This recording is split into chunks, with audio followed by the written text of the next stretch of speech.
Hello and welcome to the Total Soccer Show. My name is Daryl Grove and I'm joined by a man who I always give the thumbs up to. It's Taylor Rockwell. Hello. Hello. Thumbs up to you. Thumbs up to you, my friend. So we are here to review the first week of Premier League action. Mm-hmm. Lots and lots of stuff happened. And we're thinking, like, how can we do this? What's a method to review all that happened in the Premier League? Mm-hmm. And Taylor was watching Manchester United today and noticed that he has suddenly fallen in love with Romelu Lukaku's non-verbal communication with his teammates. Yeah, I mean, he definitely overdoes it with the, like, you should have passed it here, and I'm a little frustrated with you. But he also then overdoes it with the thumbs up. Anytime it's a good ball, anytime it's a good pass or a good idea, even a good shot, he gives the thumbs up. So and it makes me happy. It makes me happy. I'm a big fan of the thumbs up. So we are going to do a thumbs up, thumbs down review of the weekend, the Premier League action. And Taylor, I invite you to start. What's thumbs up first? Let's start on a positive. I'll start with Arsenal-Leicester. I'm going to say thumbs up to Daryl's opinion of Granit Xhaka, and I'm going to say thumbs up as well to Arsenal fans' opinion of Granit Xhaka. Please explain. Because it was kind of both, again, from him. That basically I saw him have some bad moments and continue to struggle, gave away a pass that I believe led to Leicester's first goal. It led to Jamie Vardy's goal. Yeah. And then, so second goal, I guess then. But then at the same time, had some good defensive plays, was contributing to the Arsenal attack as well. So it continues to be that sort of divisive performance from him. So I have the same thing, except mine is thumbs up to Granit Xhaka's passing in the attacking third. Thumbs down to Granit Xhaka's passing in his own third. There we go. Which is when he gave away to Vardy. But yeah, the two you're talking about, Arsenal's first goal, which happened really, really early, right? It was a Granit Xhaka beautiful crossfield ball to El Nani, who then crosses it for Alexandre Lacazette, who I'm giving a thumbs up to for the best first few minutes of a Premier League debut ever. Pretty good. just turn up, head it right in. He must have been thinking, this is easy. I'm going to score 200 goals this year. I think my favorite part about it, aside from it being a really nice directional header, was that the commentator hedged on it. It was like scores with maybe his first touch, because he wasn't quite sure. Maybe he took kickoff or something. You and I know that feeling from exactly. Right? We know that feeling. I think it's his first Probably touch. Most likely his first touch. Could be wrong. Who knows? And then the best from Granit Xhaka was the outside of the foot pass that bent into, I believe, Aaron Ramsey's pass for the equalising goal. So Absolutely. Thumbs up, thumbs down on Granit Xhaka. I'd agree with that. I'd say maybe that's a fair review of that game as a whole, especially from an Arsenal standpoint. That it's thumbs up, lots of good attacking play. Even with Alexis Sanchez not involved, he watched from the stands. Yes, but it's still scoring 4 goals, looking fluid in the attack. But then it's also still thumbs down. There's still some of those defensive concerns. There's issues with substitutions and the depth of the squad. Will they need to reinforce? All of those question marks remain. Alan Shearer on Match of the Day was noting that Leicester definitely were like, we're going to cross. We're going to cross at these guys. Because they were playing a back three with, I believe it was phrased as 2 left backs and a centre back. Yeah, I mean, and even I think that in that same kind of montage of Alan Shearer pointing out the deficiencies of Arsenal. You saw Match of the Day too? Yeah. He pointed out that like Okazaki's, his goal is basically just him wanting it more than 3 other players. And I know that we tend to shy away from that sort of kind of summary of a goal, but it is true in this situation that he outjumps 3 different defenders to get ahead to that ball. And it is a little bit worrying, I think, if you're an Arsenal fan. But then on the flip side... And if you're Ian Atchio. Yeah, also that. Like, oh no, that guy scored. I had this problem last year with Aguero and then Jesus. All right, should we move on to thumbs up, thumbs down somewhere else? Sure. Where do you want to go? You want to go Burnley-Chelsea? Yeah, or should we go order and start with Liverpool? Whatever you want to do. I'm going Burnley-Chelsea first, okay. So I'm going to go with them. I'm going to say thumbs down to Gary Cahill, which I know he would say he was hard done by with that red card in the 13th minute. Yeah. I mean, I think it's a high boot. It's right in front of the official. And I think that was the theme. Clumsy. It was the theme of the weekend was maybe don't do stupid stuff right in front of the referee. It wasn't nasty or premeditated, but it was kind of dangerous and clumsy. And it's kind of ironic as well, because we praised Cahill last year for part of him being in that back three was that when Chelsea pushed up on teams, he would join the attack and actually be quite useful getting involved. This time he dribbled forward, lost control of the ball, then tried to win it back with a lunge, and he's off, and he's basically ruined Antonio Conte's day. Yeah, exactly. Because and that's part of the reason why it's thumbs down. It's not just the red card, it's what that led to. And I think you could see a lot of indecision from Chelsea, a lot of people not being entirely certain when to step, when to drop, who needed to be where. Yep. And it's because they lost their captain. You want your center back, your captain, to be there. Yep. He wasn't, and they lost. They lost John Terry, and now they've lost Gary Cahill. Yeah. They're dropping like flies. I've got a related one. Sure. Thumbs down, Jeremy Boga's Chelsea debut. I don't even know what that is. So Jeremy Boga, B-O-G-A, I believe that's how you pronounce it. He started this game for Chelsea, right? He has been at Chelsea since 2008 as a youth team player. He is the guy that had to sub out. He was a forward. He had to sub out in the 13th minute to get Andreas Christensen on, to get a better centre-back on. So he's waited nearly 10 years for his Chelsea debut, and then his captain ruins it for him by getting sent off, and he has to be subbed out. Okay, this is how I didn't watch this game. I think I watched the second half of this game, not the first half. Well, you definitely missed Jeremy then. Thought you were making up a name there.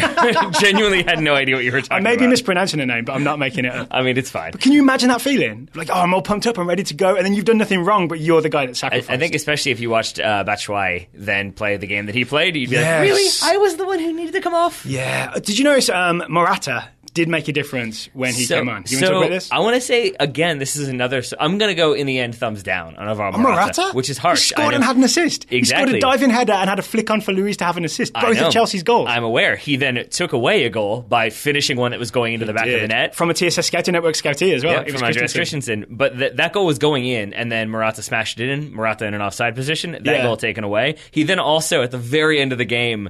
Whether or not he meant to, I mean, obviously he didn't mean to, but it was accidental. But still, he blocked Marcos Alonso's shot that was going into that goal. It did hit him. And so it was sort of like, yes, he scored and assisted, but then he literally took away a goal and then maybe blocked another one. So maybe that cancels out the goal and the assist. Okay, but in the ranking of Chelsea striker performance, he's number one. You've got 60-ish minutes of nothing from Batshuayi, and then you've got Morata doing two good things and two bad things. I'd rather do two good things, two bad things than just no things. Yeah, and I think actually the real winner is Diego Costa, but still. Yeah, we'll see. I saw a story today that apparently there's going to be an explosive interview tomorrow. I'm not sure how much more explosive things can be. It's already published. It was in the Daily Mail. I believe there's a reporter who went to Costa's house after Burnley scored their third goal.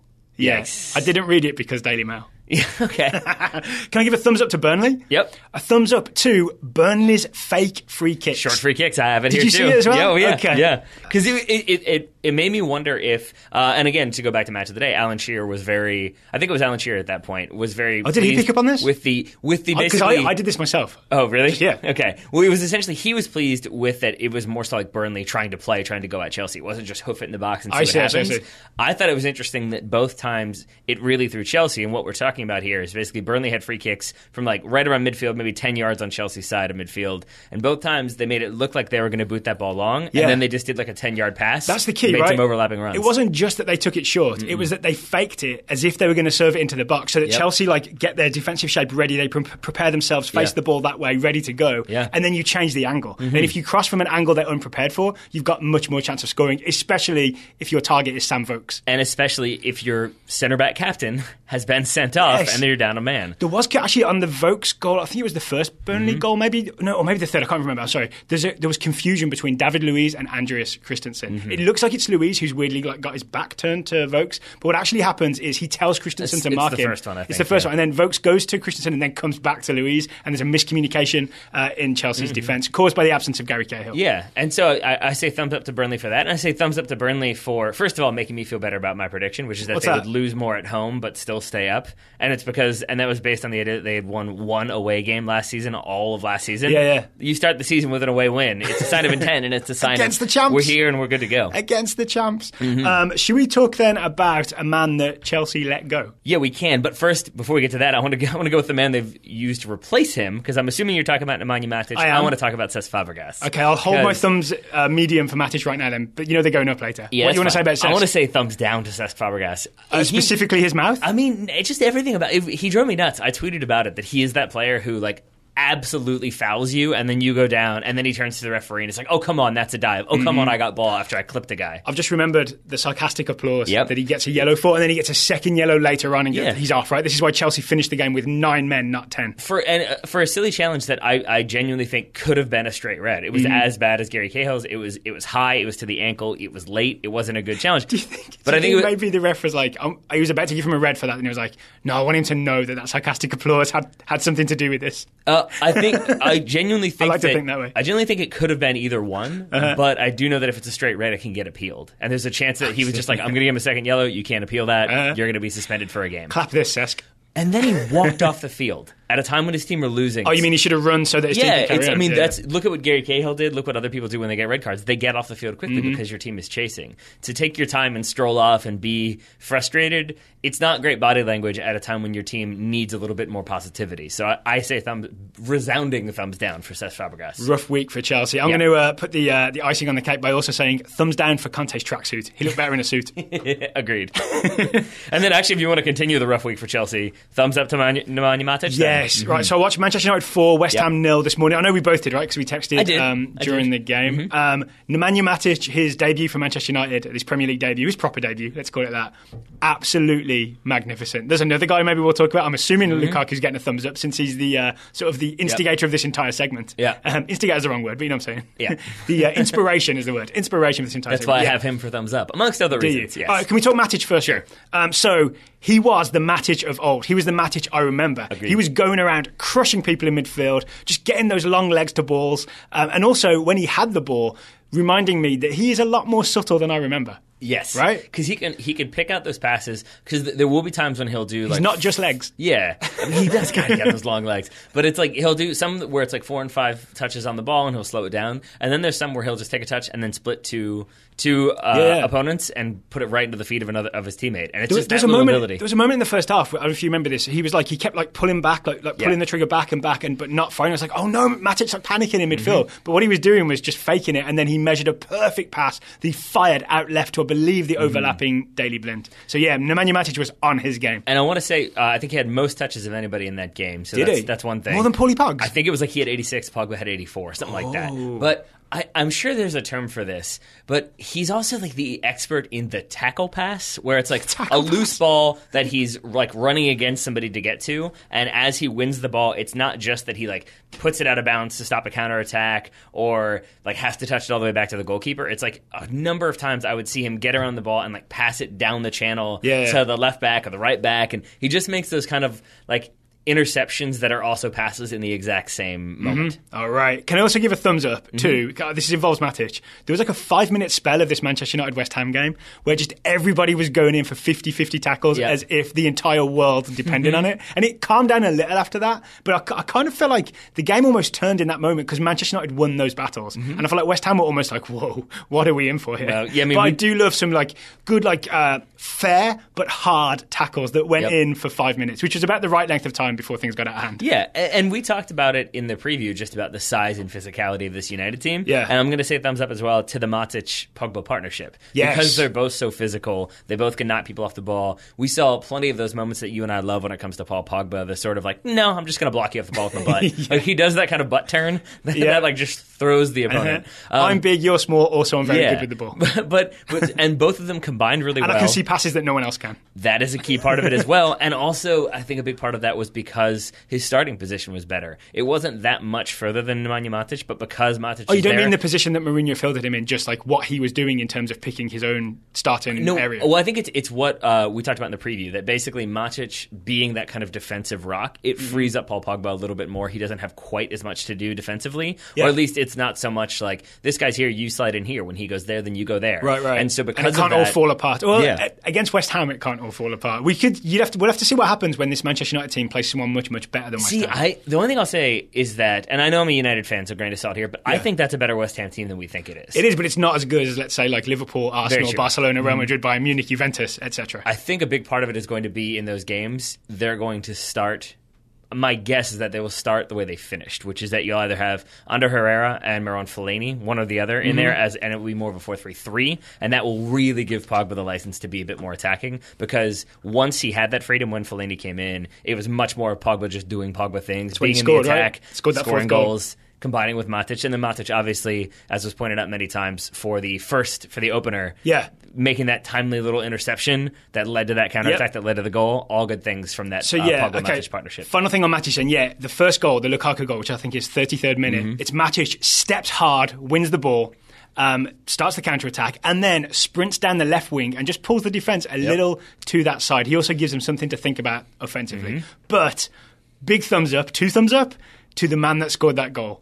Romelu Lukaku. Making your Premier League debut for Manchester United with a gigantic price tag is a pressure-filled thing. I'm thinking like Diego Forlan and many Manchester United strikers before him who have struggled with that price tag, right? And the way he took that first goal was, it was perfect because he did that thing where he gestured in front of himself where he wanted the ball. Yeah, absolutely. Perfect. And then had the acceleration that I think people forget he has, that he goes to that next gear and is able to accelerate, get on the ball, finish first time. Yep. I want to say thumbs up to Marcus Rashford for a great ball. Yeah. He played the ball in for Lukaku. And I want to say, as a Man United fan, big thumbs up to the near post at Old Trafford because I'm a big believer in streaks and that sort of like you start to get a little bit of momentum, it will keep you going. And I think there's a decent chance that if Lukaku hits that 1 inch to the left and it goes off the post and out of bounds, it's a different story. Suddenly, he was in on goal. He missed that chance. Is he going to get one? He's had lots of opportunities. And I really do think, like, I know it's maybe a silly comparison. It is a silly comparison to make, but I think back to the DC United home opener this year when I think Marcelo Sarvas, DC, get a penalty in the first 10 minutes. Oh, we were there, right? Yeah, he steps up, takes it, misses the penalty. Yeah. And you wonder... And now they're bottom of the whole world. But you wonder just how much does that change his season if he scores the penalty to start the season versus missing a penalty? For Lukaku, how much does it change... For Lacazette as well, right? Yeah, how much does it change your season to go in there and have it go off the post and in and not off the post and out? Absolutely. And then it gives you that confidence to go and get a second goal. So thumbs up to Lukaku as well, and the post. Yes. Can we talk about this non-verbal communication thing? Sure. Because I know, like I said, it's the inspiration for the whole show is the thumbs up, thumbs down. But I was really struck with the way that he gestures from his teammates where he wants the ball. I'm not sure if it's like a new teammates thing, so like they're not as attuned to him as his Everton teammates are, so that it has to be more non-verbal, more communication. But the thing that I really liked is it's not like he's just demanding it every time. He's actually picking the right moment when to play it. Because I watched this on slow-mo, this first goal. If you watch him, he waits until, is it Obiang, the number 14 defender for West Ham, starts to step towards Rashford, and then Lukaku makes his run and gestures that he wants it, and Rashford plays it at that moment. So it's like he has perfectly picked his spot and communicated when he wanted it. Yes, but I don't think it's as much like a chemistry. They don't quite know each other yet. I do think... Do you think he'll be doing this like forever? I hope he is, because I love watching a player I hope so too.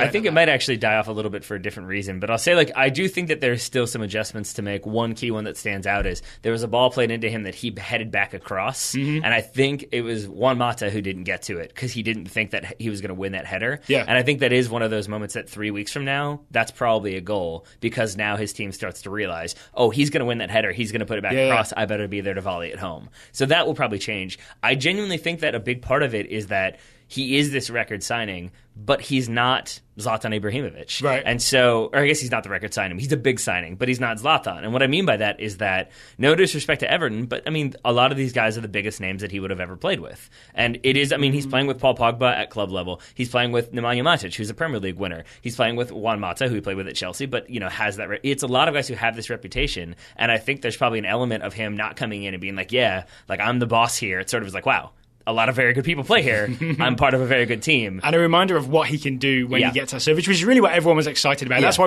I guess as your fandom gives us some extra enthusiasm here, but everybody was excited to see what Lukaku would do with these weapons at his disposal. One final thumbs up I want to give to Lukaku is, I can't remember whose goal it is. Is it Martial's goal? Where he is offside and deliberately does not get involved with the play. Loved it. Very, very clever stuff. Yes, and really, this is a very strange thing, and I'm probably only saying this because I'm drunk on happiness because the United are fun to watch.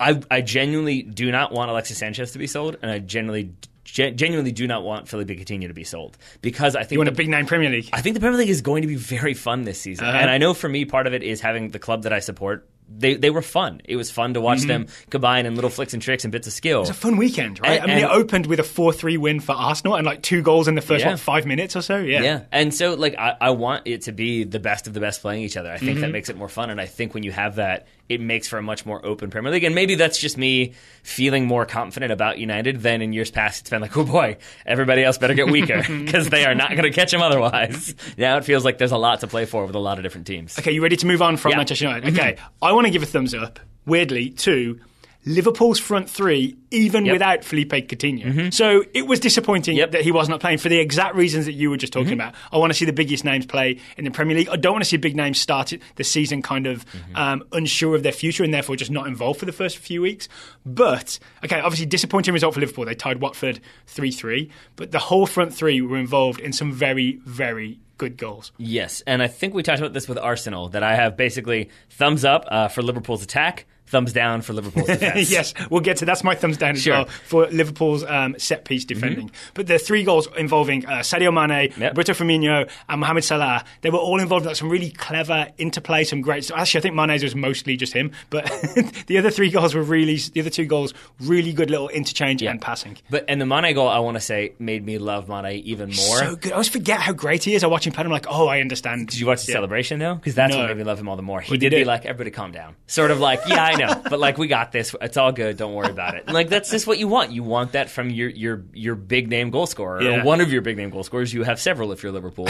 Like, you want the guy who's just like, we got this. It's all good. Don't fret. My favourite moment was the Firmino flick to Mohamed Salah. I think then Salah gets taken down for the penalty, but it's such a deft, like almost no touch. Oh, that Firmino just flick. enough I thought you were talking about. It's guess it's not a flick. I think you're talking about the lob. Yeah. That I think he definitely meant to try to lob for a goal. Yeah. And then when Salah ran in and tapped it home, he was like, yeah, that's fine too. Either way. Let's call it an alley-oop. Yeah.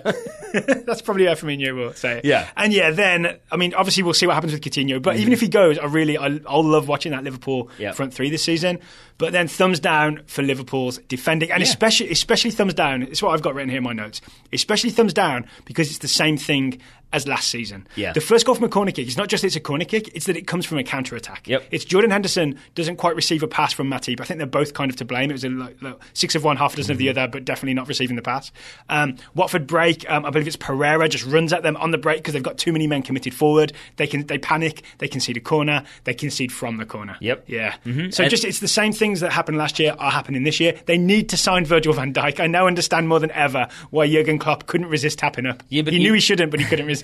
But I mean, even in the lead up to that corner that led to the goal, like Lovren gets ripped apart by Pereira. Like he gets turned and turned and turned. Yeah. And it's just there's no confidence there. And then straight from that is the corner kick where they're zonally marking and they're all just sort of like I believe I'm correct in saying that none of the 3 Liverpool players who are closest to the goal scorer, whose name I forget, none of them even get off their feet. Okaka. Thank you. Yeah. Like, none of them jump for the ball. And that was like a recurring thing on set-piece defending for Liverpool, that it was just sort of like, oh, shoot, I couldn't jump. And I feel like on this show, I am the defender of zonal marking. Zonal marking works when you attack the ball. Exactly. The whole system is based around not worrying about the man and attacking the ball. If you zonal mark and you just stand and watch, you're going to get scored on. Yeah. But it's so strange. By Virgil van Dijk. Because you would think that, like, zonal marking, like, where I think zonal marking doesn't work is at, like, the national team level. Because I think you don't have enough time to really drill it and be ready to execute it properly. At club level, where you've had a full preseason, what? You might not. I mean, I don't think so. And so, I'm not a national team player, so I can't really comment on that one.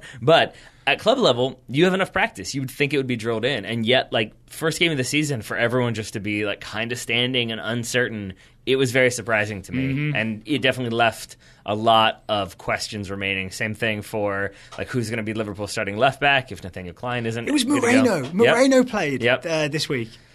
I'm shocked. Yeah. I don't understand how he... Yeah, I think so was he, which is why he didn't look that good. Oh, me still? Okay, yeah, great. Right. Trent Alexander-Arnold played right back in the absence of Nathaniel Klein. Yeah. And from what I saw, did very, very well. So that's encouraging for the future. Liverpool are the team stocking English right backs. Yeah, so it'll just have to be James Milner coming back to be left back. And probably you get Nathaniel Klein back. No, you're fine again.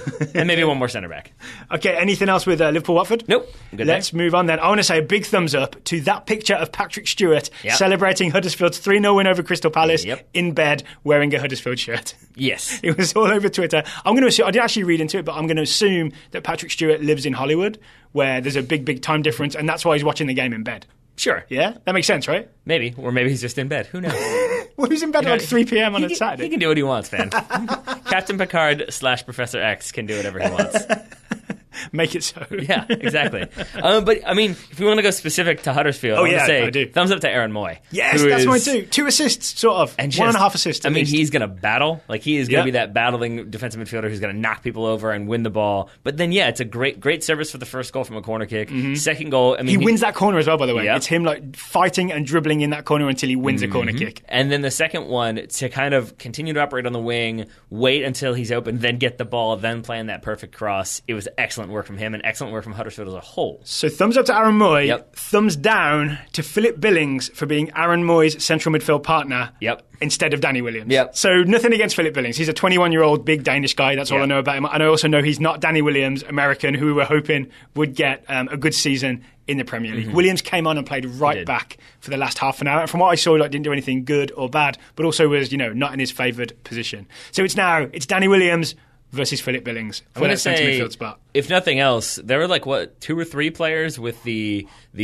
bleach blonde hair look going. Danny Williams, we know that's the look he prefers. So I'm going to say thumbs up, and at least he seems to be influencing style. He's a trendsetter. Even if I think that style is thumbs down. It just occurred to me, what if this season David Wagner is saying, Danny Williams, you are a right back. That's where I'm going to play you. Yeah. If there's a whole season of that and he gets good minutes there, are we then talking about Danny Williams as a possible solution for second choice right back behind DeAndre Yedlin instead of Graham Zusi, for example? So this is the Daryl Grove thing that I've come to know and love, which is hey, what about if 20 minutes can be extrapolated over an entire season? What then, hypothetically? I'm not going down that road with you. I will say, let's wait and see where he figures next game or the game after that before we're he's now right back. What happens to DeAndre Yedlin? But I do want to say thumbs up to David Wagner. Okay. Because my prediction with this Huddersfield team was either they would stay up or get relegated in hilarious fashion because basically he was going to do what he was going to do. It's so funny because it sounds like a really weak prediction until the final couple of words. I mean, because if they get relegated, I don't get the prediction point. It's they have to get 12 points. Derby County relegated. And right now, I don't think they're going to because they executed their game plan. Clearly, second in the league right now. It was Champions League spots. Yeah, sure. I'm sure they'll stay there.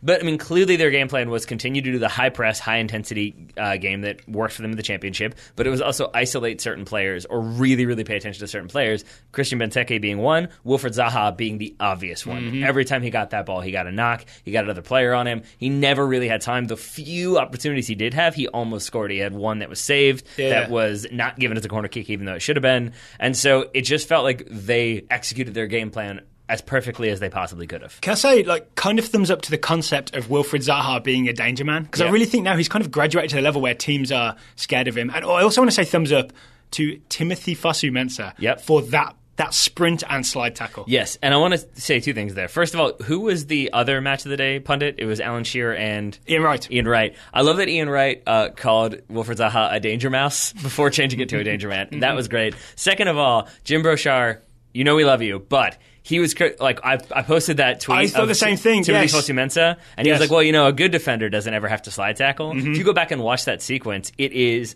Scott Dan, I think it is. It is Scott Dan. Just loses the ball. Timothy Fosu-Mensah has slid out wide to try to be an outlet pass.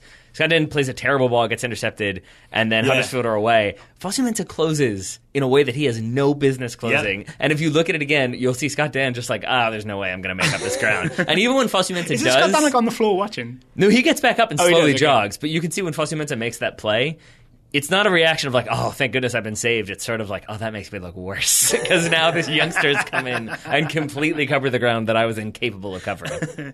A good reminder then, Fosu-Mensah's pace is going to be an asset. I saw this for Man United against Real Madrid in the preseason stuff. Do you remember there's that famous, it was on Reddit as Real Madrid team play, and it's Benzema flicking the ball around, and they break down. I think it's Ronaldo or Bale ends up running in the area, and you just see Fosu-Mensah fly out from one side of the screen and win the ball and clear it. And I was whoa, who is this guy? He's good. Yeah, he is. He's good. Everybody keep an eye on Timothy Fosu-Mensah this year. Yep. I'm going to say, while we're talking about this game, I'm going to say thumbs down, but maybe potentially up down the road for Crystal Palace, who I do not think are as bad as a 3-0 loss to... First of all, everyone seems to think that this Huddersfield team is going to be the worst team that's ever played in the Premier League. Do you know why? It's because it's got players that people haven't heard of, as opposed to a really good sort of system and all that, which is really what you need when you come up. Sorry, to clarify, you're saying they don't have the players that everybody knows, but they do have the system. Because people judge it by big name players, not by they've got the system, they've got it down, and this is going to work. Yeah, which is how you should think about it. Right, and so people think that this is some hilariously historically bad team, and I don't think they are. And I think that it's a Crystal Palace team that are still learning. They're still figuring out the system. They've got a lot of pieces that they got to kind of get together. And I think you could see flashes here and there. I think as the season grows, they will get better and better. I think Frank de Boer will right the ship, but they looked pretty bad at times against Huddersfield. Can we say thumbs up to Wayne Rooney? Sure. And especially for me, I'm super excited about this. So my prediction was he'd get 10 goals, 10 assists. But my other prediction that I've been having for I feel like for about 3 years now is that he is not as bad as everybody says. He just needs to hit a groove of confidence and being wanted and being at the centre of things. So he not only scored that goal for Everton against Stoke, I watched the majority of this game. Wayne Rooney was at the centre of everything. And weirdly, the goal is the best example. So it's a headed goal, right, where he sprints late into the area, gets on the end of a Calvert-Lewin cross, heads it in, right? But Rooney starts the move from deep with like receiving the ball in like a defensive midfield spot, giving it to Idrissa Gueye. Then he gets forward a bit more, receives it in like zone 14, the attacking midfield role, then lays it off again to Idrissa Gueye, who puts it out to Calvert-Lewin. Then Rooney like waits a little bit, then sprints in the box, then gets on the end of the cross. And that was Everton's play throughout the game. They looked for Rooney every time, and he did smart layoffs, clever passes, all game. Mm-hmm. I'm fine with it. I'm happy that Wayne Rooney's doing things. I thought you were going to be more excited from an England standpoint, because do you think if he has the season that you think he might be able to have, that he then gets the kind of starting job for England, or do you think he's a bench player no matter what? Here's what I would like to see. I would like to see Wayne Rooney go to the World Cup in an Abby Wambach type role. Okay. Like Abby Wambach 2015. You know what I'm saying? Where like you have to make clear which World Cup you're talking about. Yeah. You know what I'm saying? Like someone who is obviously talented, obviously has everyone's respect, is obviously very important, but it's not like a big argument. Every game is not should he start, should he not start, should he? And then that dominates the conversation. If we just know that he's like talented, part of the squad, and we can use him when we have to, but also we have Dele Alli, then I'm much happier about it. But it's more like I just want the vindication of knowing that I haven't seen the decline in Wayne Rooney to the extent that everybody talks about. I've only seen sort of a decline in his sort of confidence and his centrality to what the team does. And now this Everton team is set up 3-4-3, and he's one of the like right side of the three, so he's not the central striker, but he's in that front three. He doesn't have to do much defensive work in terms of tracking back. I think it really, really suits him, and I think we're going to see the best of Wayne Rooney. I would take some issue with your description of like the opportunities he's been given, because there was a season when he was just the out-and-out striker for United, and that didn't work after years of him saying like, oh, I don't necessarily want to drop back. I don't want to be a number 10. I want to be a number 9. Played him as a number 9. That didn't work. Then they tried to play him as a number 10 again. That didn't really work. I think he got a fair few opportunities. I think maybe part of it was just that like United were going in a different direction. He didn't quite fit in it, and his name combined with his kind of reputation at that club, it's always going to lead to a lot of negative media attention. Yeah, that all-time top scorer is rubbish, isn't he? I mean, the thing is, like, you can make that point if you want to, Mr. Sarcasm, but I would counter with the fact that, like, he was not good. He has not been good for that club. Yeah, I agree. And he has gotten plenty of chances and been bad. I agree. His form is not great. But I do think, going back to Everton, and then being sort of one of the more famous names on a team that is on the up, I think it's going to be great for his psyche, and you're going to get good performances out of it. And I just want to sort of... I want to feel good for him, basically. Because think of me as an England fan, watching Wayne Rooney come through as a 16-year-old. I'm like, oh, White Pele. That's what they used to call him. I mean, everyone's... I saw my mate the other day said, have you seen the White Pele? Right. Yeah. So, like, everyone's super excited for him. And his career sort of... It hasn't gone the way that people expected in terms of him being the greatest player in the world, right? No one ever says it's like Messi, Ronaldo, or Rooney, right? He's never quite in that conversation. And yet... He's still been this guy who's like dedicated to the cause at all times. Most other players would have retired from international duty after being dropped a couple of times. He is sort of saying, no, I'm at least going to stick around and hopefully go to the World Cup in 2018. So I just I admire his sort of his loyalty. I admire his sort of just willingness to keep going, and I want to see it rewarded. So thumbs up to Wayne Rooney for a goal and a great performance. And speaking of why you're giving him thumbs up, it's because you predicted that he'd have 10 goals, 10 assists. Yeah. I want to go with another one of your predictions on the assist front. Oh, yeah? I want to talk about Christian Eriksen. Yes, thumbs up to Daryl Grove's Christian Eriksen prediction, because you said, he'd have 15 assists this season? I just said he'd be so he had 15 last season, but I think was 3 behind Kevin De Bruyne. I think he'll be the assist leader in the Premier League this season. I think he's up there right now because he had 2 assists for Spurs in their 2-0 win over Newcastle. Also, if you watch like the extended highlights of this game, which is how I watched this game, really like the entire first half, all of the highlights are either through balls from Christian Eriksen, bits of trickery from Christian Eriksen, or shots from Christian Eriksen. He really was Spurs' attack for at least the first half. The exact ball I was thinking about, both when we did the Premier League draft on the last show and when I did my prediction, is the ball that he plays to Dele Alli, where he knows where Ali is running, but he's also able to sort of bend that ball between defenders and into Dele Alli's path. He does that for Ali. He does it for Harry Kane many, many times, and he makes it look easy in a way, but it's actually very, very hard what he's doing. Yeah. If you were to calculate that, there'd be a lot of numbers in there. Yeah, so I think he's definitely going to be like a key part of that Tottenham attack, especially with the weaknesses and injuries that they have already. What I mean to say is more so that like I definitely thought it was going to be another season of Harry Kane doing Harry Kane things. He had his opportunities to score goals to put Tottenham ahead, and he didn't really take them. He had one that he was in on goal, probably should have finished, didn't take it cleanly. He didn't, but he was still very good. So I watched all of this game. He was still very, very good. Yeah, a lot of like smart touches from Harry Kane. He's a very useful contributor to the attack, even when he doesn't score. I guess, so with all that said, what I mean is more so that like, given the draft we did, where I drafted Dele Alli and Harry Kane, I would have thought that maybe Christian Eriksen was like number 3, number 4 most important player. I think he makes it all happen. In fact, I would say he's maybe like number 5 or 6 before I watched this game, or the highlights of this game, rather, and just to see everything that he provides, because I would have said Harry Kane, Dele Alli, I would say Hugo Lloris, I would say maybe Toby Alderweireld or Jan Vertonghen, based on your perspective in the draft. But, you know, like, I wouldn't have put him up there. You're going to get on board my Eriksen train. That's what I'm hearing. I think a lot of people were on that train, but sure, you can take the credit for that one if you'd like to. I would say, while we're talking about this game, though, thumbs down to Jonjo Shelvey. Oh, yeah. Absolutely. Yeah, thumbs I'm going down to say, my notes Shelvey. say stupid, and that's what I'm going to say. So we're talking about Tottenham's 2-0 win over Newcastle. Yep. It was 0-0 Yep. until the start of the second half, when Jonjo Shelvey stamps on Dele Alli, gets a straight red card. Yeah. Now, I was pretty convinced this was a straight red card when I saw it. It was fully deserved. I had lunch with Peyton and Rachel this afternoon. Peyton was making the argument that just because the referee gave a red card, like, everyone now thinks that that's the story. That's definitely what happened. And he was just saying, maybe re-examine it and just don't let the fact that he was sent off bias whether or not Jonjo Shelvey meant this. He's basically saying maybe he really did just accidentally step on Dele Alli. Right? And I trust Peyton, so I went back to take another look. And? It's 100% a red card. Yeah. But if fans listen, I just want you to know I did go back and check. Yeah, I mean, and you texted, because I hadn't seen that incident. So when you texted it to me and said, like, hey, one thing I want to talk about is to see if this definitely was a red card. I was saying, like, take a look. Right? I was ready for some sort of, like, oh, like, he threw an elbow, but maybe he didn't necessarily mean to throw it. And I watched that and I was like, oh no, that's just a red card. Like, why are we even debating this? Like, no, he gets, and it's kind of all of the symptoms are there of, it's an incident that, like, then Dele Alli won't give the ball back. Yeah, so Dele Alli thinks he's been fouled because he goes down, but the referee gives it the other way. He says that Ali has fouled. I'm not sure who the other Newcastle midfielder is, but the referee says Ali has fouled him. So it's Newcastle free kick going the other way. So Dele Alli's, like, sitting on the floor with the ball being like, oh, really? Come on, ref. Kind of, Yeah, and then essentially, I think, like, Jonjo Shelvey tries to get the ball out of his hands. Dele Alli drops it, and then as he's, like, looking at Jonjo Shelvey, like, what's your problem? Kicks the ball away at the same time. So and it's kind of petulant, and he's winding Jonjo Shelvey up, and he's sort of making sure they contact the free kick quickly, all that bad-ish stuff. I mean, no, I would say stuff. all that professional stuff. Like, it's what you do. If you're on the ground and you think that you're going to get a call and you don't get the call, you're going to make sure you waste a couple seconds so you can get back into shape. And I think it is also sort of like, and maybe if I can piss this guy off, something bad happens, and that's what happens. That I think Jonjo Shelvey has just a moment of the red mist and gets annoyed that the ball is kicked away, and he absolutely steps on Dele Alli's ankle. And I've seen a lot of people joke that, like, that's okay in the Championship, man.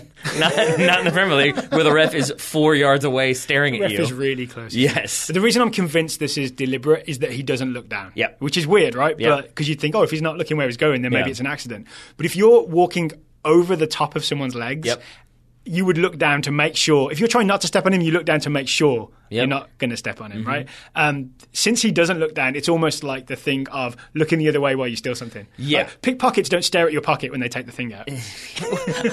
I would also say it's just like you I'm sure I have in a game accidentally stepped on someone's, like, foot or leg or whatever. Like, they go for a slide tackle, you stand up and you do that sort of like, oh, sorry, like the jump back, like, oh, I didn't mean to do that. You don't continue to step on it and then continue in stride and be like, oh, I don't know what happened. He did go back and pat him on the back afterwards, but he did put downward pressure on it. Like, if he wasn't intending to do it, as soon as his cleats made contact with Dele Alli's ankle, he'd have got, like, maybe a quarter of the way down and been like, oh, sorry, dude. You know what I mean? You would have that little, like, oh, shoot, pressure. I didn't mean to do that. You wouldn't be like, oh, I'm just going to leave my foot here, though, even though I'm standing on you.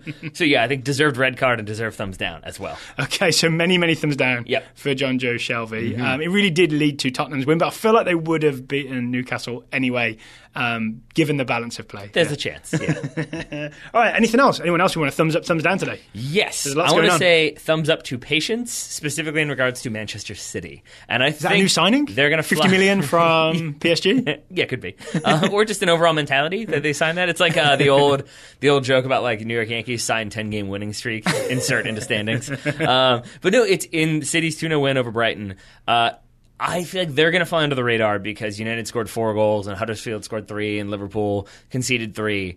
Manchester City will fly under the radar in terms of results. I think this is one of the more impressive ones. Why is that? If you go back and watch, I mean, Brighton consistently have 10 players behind the ball. Or at least 9 players behind the ball. You mean battling Brighton? That's how I thought in this game. Compact, and they were really trying to make life difficult for Manchester City. And City really could have won this game 4 or 5-0. Like, they had a lot of opportunities that were just missed. Gabriel Jesus probably should have had 2 and missed them both, one of which he got a yellow card for handling the ball. But just so many times they were able to play through that compact defense, and City just looked good. And the biggest thing for me was that it was 0-0 into the second half, and you didn't start to see that frustration. You didn't start to see people taking stupid shots from distance when the pass was on. You didn't see Pep Guardiola melting down. It was just sort of like, it'll come. And eventually it did. And there was a confidence that it would come. And it came about from, and I forget who the commentator was, but he did a good job of explaining it, that like it was sort of the difference between Brighton and Manchester City, that like as soon as Brighton made one mistake, defender held the ball just a little bit too long, it gets taken off of him. Man City go right down. Good combination. Sergio Aguero holds his run, stays on side, finishes calmly, and now all of a sudden, game's over. And I just think that like it's that sort of like ruthless efficiency from Manchester City combined with the patience and the sort of like, hey, we're going to get the game. Let's just do what we do. Everything will work out fine.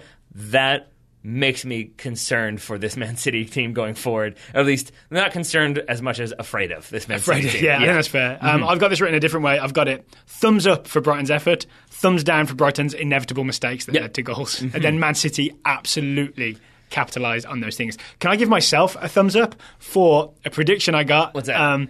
Ahmed Hegazi. Yeah. Oh, wait, are you moving away from Brighton? Yeah, you got more Brighton Man City. I have one more Man City thing, which is thumbs down. You've kind of ruined the drama of my next thing, but fine. That's fine. Thumbs down to David Silva's shaved head, because I know we avoid commenting on these types of things as much as we can.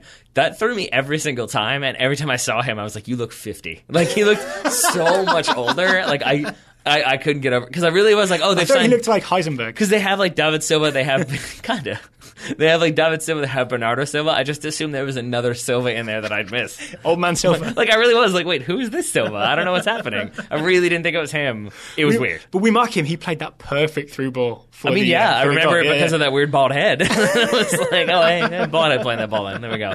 So yeah, thumbs down for that, but thumbs up overall for Man City. Yes. Okay, so thumbs up to you for predicting. Ahmed Hegazi. He's a West Brom centre-back. He's on loan from Al Ali, Egyptian centre-back, the Nesta of the Pyramids, I believe they call him.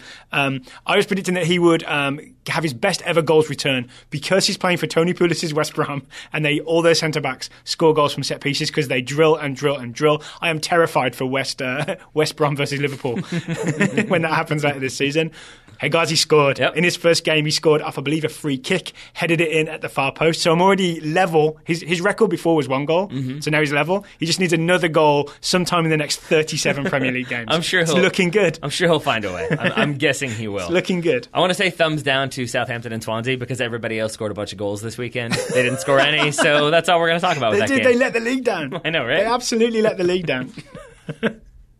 Any other comments from the weekend before we move on, Mr. Grove? Thumbs down to the white supremacists in Charlottesville. That's fair. Yeah? Yep. Mm-hmm. So this is the other thing that I was kind of keeping track of this weekend. I don't know if we're going to get the stick to soccer tweets. I don't think we should in this instance. This happened 45 minutes from where we live. It was an absolute disgrace. It made me angry all weekend. And I think it's just worth pointing out, just anybody who is against these people should make sure to speak up and speak out. Yeah, and I mean, I completely agree with that. So the only thing I'll add is that you said it happened 45 minutes away. Yeah. If there's no traffic, an hour away, I'd say is how far Charlottesville is. But I did see just a lot of people commenting like, oh, come on, Virginia. Oh, like, of course this is happening in Virginia. Yeah. Of course it's the South. And I would just encourage people to remember that a big reason why it was Charlottesville is because Charlottesville are taking down a Confederate statue. Yeah, and that's what kind of prompted this whole rallying around Charlottesville, why white supremacists. It was groups from around the country, right? Yeah. All sort of came to Charlottesville for this event. Yeah. I would note that they sort of deliberately came when the students were out of town. Charlottesville is University of Virginia, if people who don't know. Yep. If the students were there, they'd have been outnumbered by a factor of I don't even know how many. Yeah. There would have been an even stronger show of opposition had the students been in session. And I know it's just and then the final thing I'll say is that I know it's terrifying and saddening and upsetting to see Nazi flags and just all of the kind of hate iconography that you saw there. Hence the reason we sort of felt compelled to talk about it on this soccer podcast. But I also want to say and so therefore it's easy to think oh my gosh, there's so many of these people out there. This is so terrifying. And I would just say that so many of the people that I saw covered or who were featured speakers were coming from outside of the state. That it was a kind of national rallying event for white supremacists and Nazis. And you look at the response to it. I mean, that was all Charlottesville and some Richmond and the surrounding area. So you think that 1,000 people showed up to support like hatred, and then you see how many thousands of people showed up from the local environment in response. Yep. And to me, that's what I'm choosing to take away from this, is that so many people stand against that type of hatred and just negativity, that's what gives me like optimism and hope going forward. And let's make sure to continue to do so. Agreed. All right. Now back to soccer? Now back to soccer. Yes. Okay. Let's move on to listener questions. Sure. Oh, before we do, we don't have a sponsor on today's show, but I do want to give a mention to a sponsor from last week. Woven, the t-shirt subscription company, are doing an amazing deal, but it's so good, there's a time limit on it. You get 50% off your first Woven graphic t-shirt at WOHVEN.com. If you use the discount code TSS50, TSS50, 50% off, but you've got to do it before this coming Thursday. So if you're hearing this on Monday, you've got like 3 or 4 days. I just want to make sure that listeners know that deal is out there, 50% off. There we go. So thank you to Woven for kind of sponsoring today's show. Thank you for sponsoring last week's show. There you go. And thank you to everybody who sent in listener questions. Yes. We've got 4 or 5, maybe 6 to get through. I'm not really sure what the counting is. We've got 3 plus a bonus, plus one we have to address from last week. Mm-hmm. So yeah, last week we got another one that we got that you then want to redirect elsewhere. Yeah. So we've got 5, basically. So last week's question was from Marcus McCarthy, and he asked us, who would you put on the soccer Mount Rushmore? Yeah. And we listed a load of men, and we forgot to mention any World Cup winners. Mm-hmm. Yeah. And we heard about it, and we were right. You were right to tell us about it. Yeah, absolutely. I have no excuse, just accept that we were sort of got in the headspace of men's soccer and completely forgot that there's a whole team that won 2 World Cups. I mean, I'll say, like, and I forget who it was who tweeted this, that it's sort of like same blind spot as the actual Mount Rushmore, which I do think that genuinely is part of it for me, is like we're replacing 4 white guys, so I'm going to put 4 guys up there. But you're absolutely right, and I think just if you're looking at U.S. soccer as a whole, it has to be, in my opinion, it has to be Mia Hamm. I mean, she is the name that I think everybody knew. That like I think like in my elementary school, didn't matter if you were a boy or girl, everybody was like, Mia Hamm. I want to be Mia Hamm. Like, she's awesome. She scores goals. She's great. Pledge allegiance to Mia Hamm. Yeah, I might. Yeah, I pledge allegiance to Mia Hamm. And then I remember when she was married to, I think her husband at the time was in the Air Force. Then they got divorced. Now she's married to Nomar. And I remember when they got married, thinking, their baby's going to be a superhero. like, famous baseball player, famous soccer player coming together. Actually, Mia Hamm did have a version of this. Do you remember the WPS league? Not the NWSL, the one before, WPS. Their logo was a silhouette of Mia Hamm. Yep. Do you know that? I did. We did. Oh, you were on the show when we did the profile of Mia Hamm a few years back. Maybe. You may have been in Turkey at the time. But yeah, when I found out that fact, I was like, whoa, that's a level of fame that's sort of beyond. Yeah. Like, it was the recognizable ponytail swishing behind her kind of thing. Yeah. But I mean, you can make the argument for a lot of other people. Brandi Chastain. Sorry for cutting off. I wasn't around. I wasn't watching US women's soccer when that happened, when they won that World Cup, right? So I only know about Brandi Chastain. I don't know about her as a player. I know about her for that moment. Yeah. Do you know what I'm saying? Yeah. But that moment is iconic. And that's why I think if I were choosing like one member of the various women's national teams, it would be Mia Hamm. Yeah. If I were going to go with 2... it's tough because like then you would want to say Abby Wambach maybe, but there's a lot of other stuff with Abby Wambach. You'd want to rep that 2015 team, right? Yeah, I think so. But again, then there's a lot of other stuff going on with Abby Wambach that maybe makes it like more of a controversial selection. Really? Put it that way. Yeah. All right. I mean... Same for Hope Solo, I guess?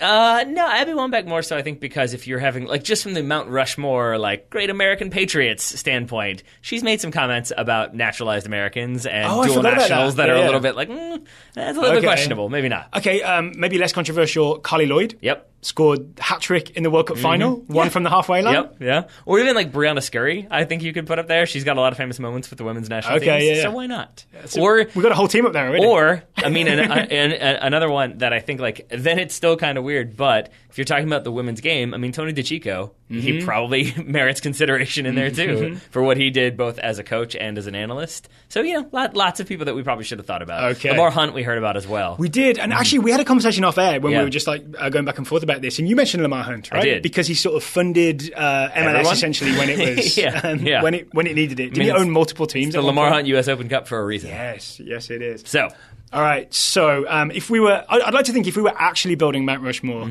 we would have had more than a sort of 5-minute conversation, and at some point in the planning stage, one of us would have gone, Women's World Cup winners. Yeah.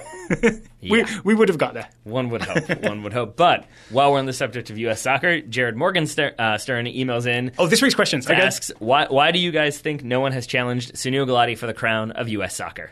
first of all, it's not a crown. He's an elected president.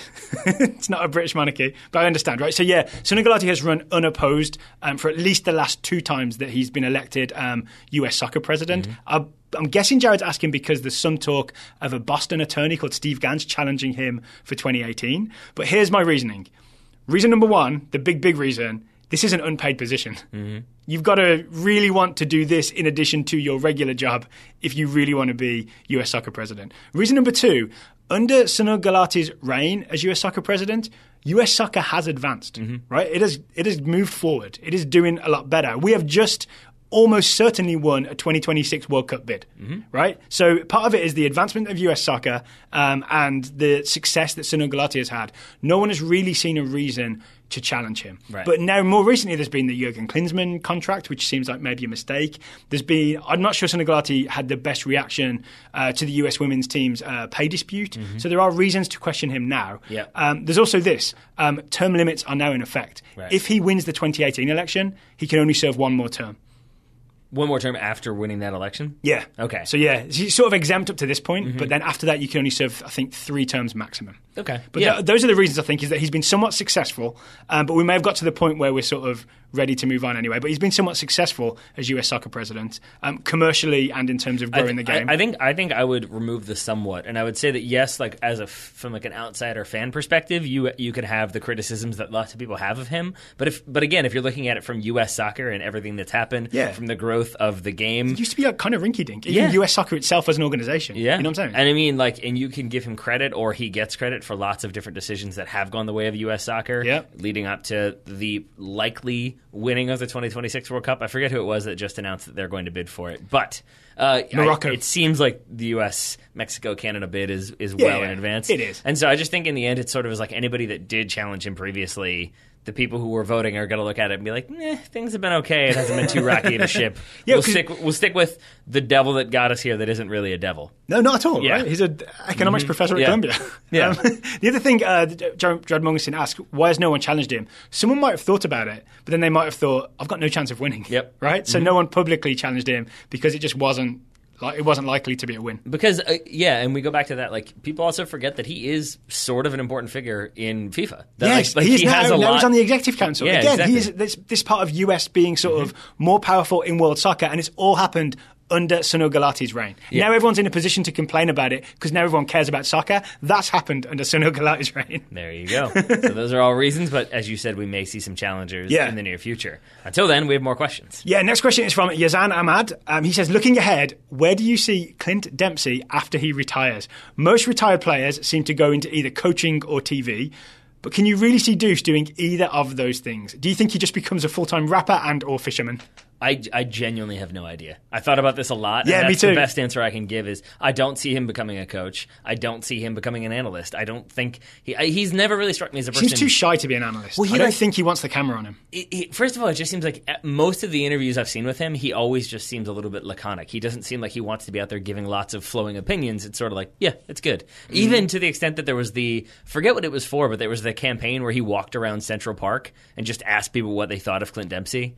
And like because nobody knows him, and so like at least not mainstream people know him, and so I just and even though that's funny, I just can't see him being a media personality. I can't really see him being a coach. I can see him being a coach, but not in a professional like pressures on you. You have to do TV interviews kind of way. I could see him running like a non-profit youth soccer coaching organization, especially in like in Texas somewhere. Do you know what I mean? It may be that he's someone who sets up a program like that. Like you know what I'm saying? Like he's a coach and maybe a director of a big soccer organization, but not in a professional team where you have to sort of face the media. And I'm going to take it real dark for a moment, but like I mean, lest we forget, like the story of Clint Dempsey is that his sister was, I think, going to be like an Olympic level tennis player, and so his parents couldn't. They lived far enough away that there was really no travel clubs around that were good enough for Clint Dempsey to play, and then for them to be able to afford his sister's tennis lessons and everything that required. So they kind of chose tennis, and then his sister passed away. And so I think he has always been consciously aware of the fact that the reason why he is where he is today is because his sister passed away. Yep. And I do wonder if, to your point, that like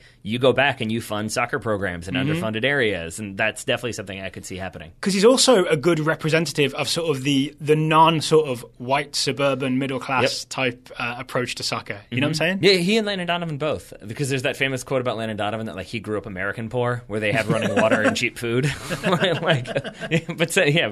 Same thing. That's a good point. The only other element I'll say is that like it does seem like he's got other stuff going on that we don't know about. Hence, where like I know it's been 10 years now, but like don't tread on me kind of came out of nowhere that suddenly Clint Dempsey just had a rap video. But even that was about promoting soccer. Yeah, it was about working with his friend, right? But it was also about promoting soccer and like Big Hawk. Yeah, like giving soccer this image of like it's not what you think it is. You know what I mean? Yeah, true. You think soccer's not a sport? Why'd Nike hire me? Yeah, there you go. There you go. I think sign me. But sign I'm me. with you. Get your lyrics down, sir. They're both true. But like, so there's just a part of me that does wonder if he could do sort of like a Rio Ferdinand element of like he starts his own rap label or something, or just is in pop culture a bit more. I actually disagree with the premise of the question. I don't think he's going to retire. There's also he scored his 50th goal for Seattle this weekend. Did you see this goal? It was Christian Roldan spraying it out wide to Jordan Morris, who crosses it in for Clint Dempsey to head. It was like a US national team. He's going to be Gordie Howe. He's like 55 still playing. He could just keep going and going. You never know. Just in the box, dropping in headers till he's 70. I'll still love him no matter what he does. Okay, final question for today. RP Kirtland asks, what one player, past or present, would you like to have play in modern-day Major League Soccer, assuming that the player you choose is at their peak? So you're going to take someone at their peak and drop them into MLS today. I have a weird answer to this. Of course you do. It's Roy Keane. It is Roy Keane. Yeah. Because... First of all, like I even thought about this from the extent of like, what if it was like the first year of Major League Soccer? Like, who would be the name that you would want to come in and be the face of the league? So then you go like Pele, but NASL, so maybe not. So then I was like, Maradona would be interesting because he's like dribbly and he like could do lots of different stuff. He could handle playing for a bad team because he could elevate. But it's also Maradona who's going to be like, I don't really feel like playing this game. And so when I think about it from that perspective, you want a player who's going to care about every single game. And it's really easy with Major League Soccer, knowing that you got the playoffs, knowing that you can catch fire like late in the season and still make the playoffs and then go on a run. It's easy to kind of check out for a while and not care about the first few months. Roy Keane is going to be in there every single game, and he is not going to let anybody else slip. Taylor, I love it. He would kill that summer lull. Yep. No, Roy Keane's around. That's what I'm saying. Roy Keane's around. Everyone's on notice. Yep. Everyone's on burn notice. He's not going to be okay if you're playing like staying at a bad hotel, training on bad surfaces. He's going to let you know. He's going to keep everything sharp. Yeah, ask the Irish Football Association. Exactly. Okay, so my first thought was Pele. Oh, he's already been here, NASL. Yep. My thought was Johan Cruyff, George Best. They've already been here, NASL. It would be nice to see them in sort of a more put-together league than the NASL. See, I thought the same thing about George Best, but then it was sort of like, yeah, but he's still going to be George Best. Yeah. And it's still going to be problems. But, okay, so George Best, or say Diego Maradona was the other one you mentioned. Yep. It would be glorious because they are like incredible players to watch, right? Just in terms of the flair and the dribbling at people and all that.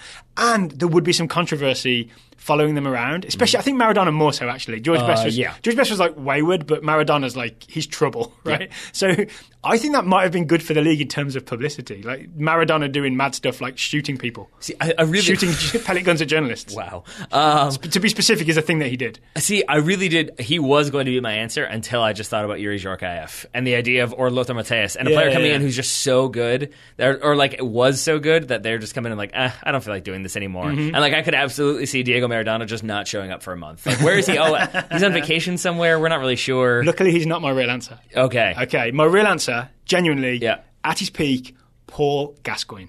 Oh, boy. Paul Gascoigne, Gaza. Why? So, because he is that super entertaining footballer who just loves to dribble at people, loves to go past people, loves the game, absolutely. He'd be entertaining to watch. He'd be entertaining off the field, but not in a, like, he's not going to be shooting pellet guns at journalists, but he's been doing silly stuff like burping into microphones. That's what happened. I'm actually thinking of when Gaza went to Italy and we all watched it from England. We were like, what is he doing in Serie A playing for Lazio? This is weird. But also, I think MLS would be the perfect place for Gaza because he would get the attention and the love that he wants. Fans would love him. Imagine him at any MLS team, they would love him. But at the same time, there wouldn't be sort of the media glare of the big media, wouldn't be hounding him and following him around, which is what happened to him in England and in Italy. Like he was so famous, he couldn't get away from it. I think MLS would be the perfect level of fame for him. Positive attention, but not too much like tabloid attention. I think he's also, I'll say this, he's not handsome enough to generate like the level of... But he's not. Like, he's not David Beckham. Andrea Pirlo is like the suave, sophisticated Italian man. David Villa is a handsome man in his own right. So like, I'm just saying, like, he doesn't have that level to like raise him to like Will Smith and Tom Cruise want to hang out with him because he's also a little bit nuts. And I bet Tom Cruise would sort of be like, maybe E-meter and see what happens. But it's like, we didn't make Will Smith do this. Like, yeah, but you've got to. So I think you're right though. So there would be less pressure. There wouldn't be. So it would be more of like Manny being Manny, Paul being Paul, where it would be just sort of like, hey, he's a little bit crazy and he's a little bit out there, but we love him for it. Yeah, wacky Paul Gascoigne. Everyone would love him, and he would perform. He would do really well in Major League Soccer. That is definitely true. I love that we both went for like mid to late 90s Premier League players. My final point on this one, you mentioned Johan Cruyff. Here's a reason why Johan Cruyff could never, ever play in the United States today. Mm-hmm. That dude loved a cigarette. And there are so many places where you can no longer smoke that I think he wouldn't be able to do it. Like, but that's also true in the Netherlands. That's true all throughout Europe now as well. I'm just saying, like, it would be a problem that he like can't smoke in the hotel. You get thrown out of hotels. Can't smoke on the team bus. That'd be an issue. Can't smoke at the stadium. That'd be an issue. I don't know if it would work for him. I don't know if a lot of e-cigarettes, I feel like. A lot of e-cigarettes. He'd be vaping. Yeah. Okay. Final question, which is one I don't know why I felt compelled to answer this. Mm-hmm. Steve Malanga wants to know, why does Daryl go on vacation so much? Just asking. Mm-hmm. So first I thought this was a joke. I'll take this one. But the just asking makes me think that Steve actually wants to know why I go on vacation so much. Okay, you take this one. I was joking. You can take this one. Genuine reason. Actually, I can't answer this. It's because you're English. I mean, that's the answer, right? Like, yes, it is. Your family lives in England. My family lives in Richmond.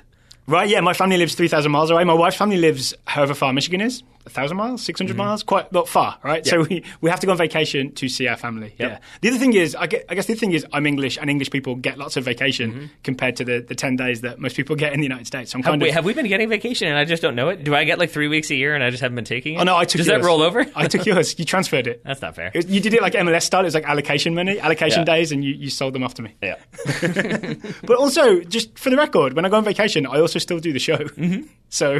Yeah, I think it was just there was like a 2-week period where you were in England and Spain and traveling around, just like with my family on a jaunt around Europe, and then it was like Daryl's back, and now he's in Michigan again. So even when it is like, yes, you're still doing the show, I think it probably is for some people that's like, wait, what? He's on the phone again. Yeah, but that was my family in Spain and then my wife's family in Michigan. So all I'm saying is stop stealing my vacation.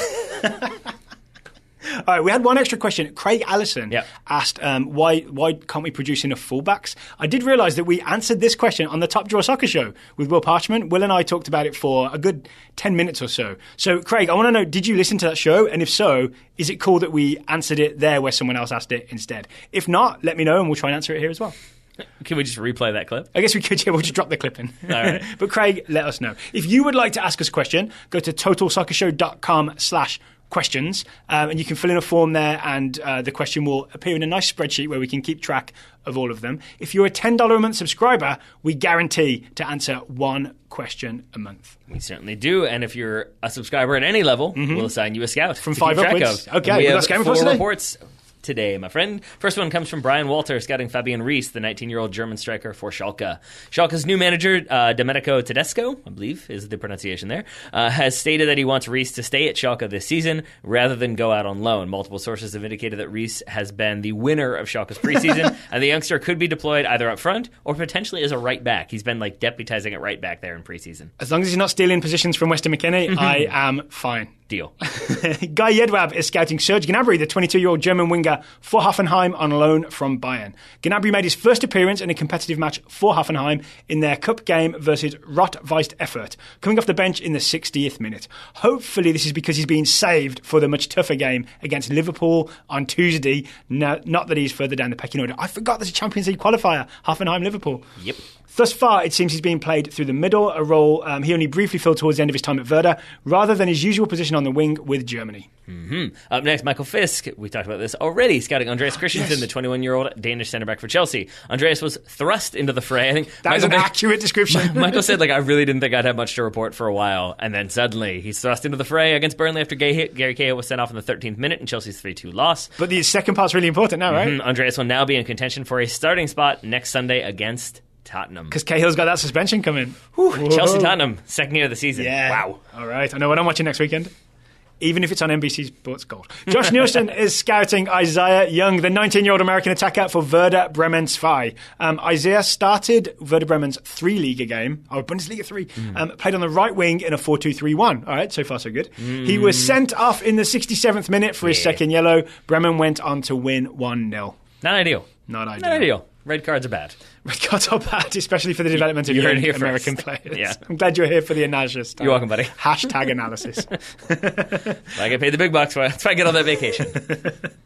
If you would like to join the Total Soccer Show Scouting Network and support the show, or get the $10 a month guaranteed one per month question deal, you go to totalsoccershow.com/join. Support the show. Help us keep making Total Soccer Shows. We'll give you a thumbs up.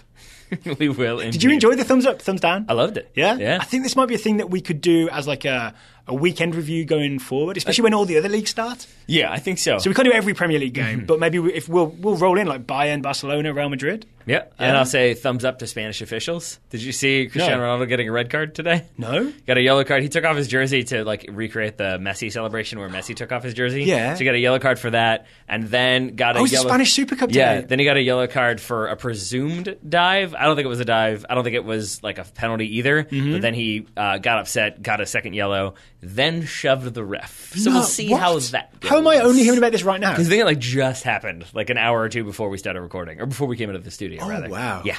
So, thumbs down to him for, handling getting carded. He shoved a ref. Yeah. Shoved him in the back as the ref was walking away. Yeah, it was just kind of like a, hey, what's your problem, man? Sort of shove. No bueno. Not great.